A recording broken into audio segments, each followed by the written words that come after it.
Who are Cowboy Builders? And how to avoid and protect your property from them. A cowboy builder is a term used to describe an unprofessional, rogue or unregulated builder who delivers substandard work, overcharges customers, and generally operates in an unethical or unscrupulous manner.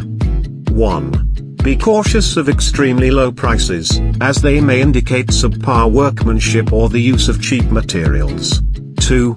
Lack of references or unwillingness to provide them can be a red flag. Always ask for references and follow up with them. 3.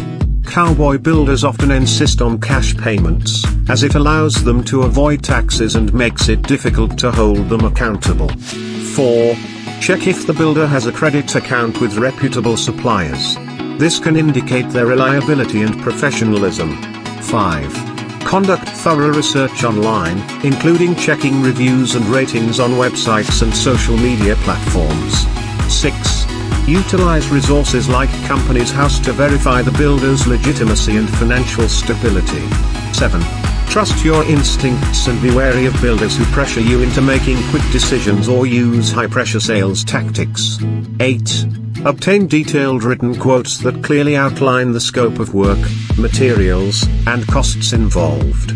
9. Ask for proof of insurance, including public liability insurance, to protect yourself from any potential damages or accidents. 10. Consider working with reputable trade associations or organizations that have a vetting process for their members. If you need assistance in choosing right builders or for any other architectural needs, ArchPlan is the right choice. Contact us today.